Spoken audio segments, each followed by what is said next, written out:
In 2008, a U.S. senator opened an envelope in his office.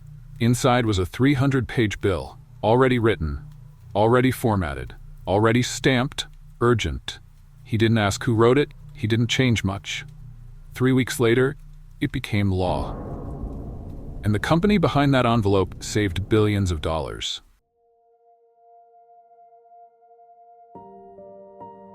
We're taught that laws are born in debate, elected leaders, public votes, democracy at work, and sometimes that's true.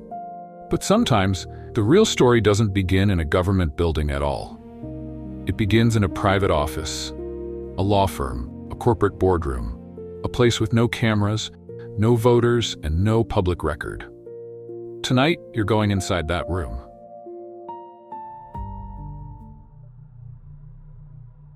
In politics, there's an old saying, if you're not at the table, you're on the menu. The question is, who's actually sitting at this table?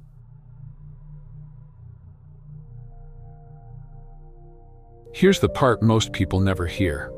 In many cases, politicians don't write laws, they receive them. The first draft often comes from people who don't run for office. They apply for access. They're called lobbyists, and their job is to make sure a law already says what their clients want before the public ever learns its name. Let me show you what that looks like in the real world. In 2003, the U.S. passed a law meant to help seniors afford prescription drugs. It was called Medicare Part D. On the surface, it looked like a win for the public, but buried deep inside the bill was one quiet sentence. The government was not allowed to negotiate drug prices. In most countries, governments bargain with pharmaceutical companies. In the U.S., this law made it illegal. Investigations later showed that pharmaceutical lobbyists were directly involved in the drafting process. The result? Drug companies kept full control over pricing. Taxpayers paid more, and the industry made hundreds of billions of dollars. One sentence, worth more than most corporations will ever earn. And here's what often happens next. It's called the revolving door. People who help write the rules for an industry later get hired by that same industry. After the 2008 financial crash, regulators who once oversaw major banks took high-paying jobs inside the banking world. Legal, public, normal. To critics, it looked like a reward.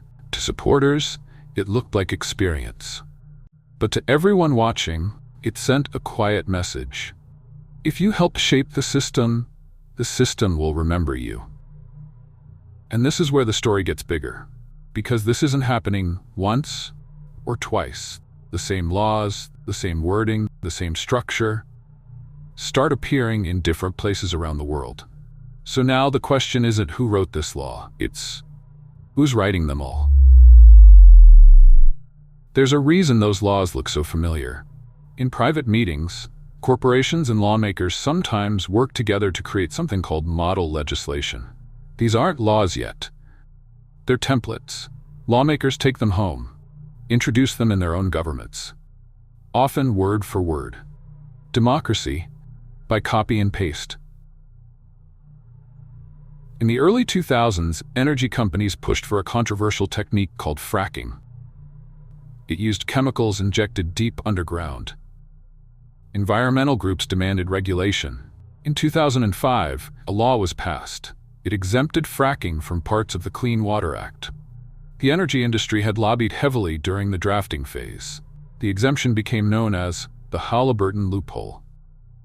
One legal carve-out, one industry, nationwide consequences. Here's the uncomfortable truth.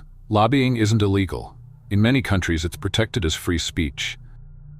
Companies argue they deserve a voice in laws that affect them. And that makes sense. But ask yourself this, if one voice can afford $1 million megaphone and another can barely whisper, are they really being heard in the same room? Somewhere right now, a law is being written. Not debated, not voted on, written. And before it ever reaches the public, someone has already decided who it will help.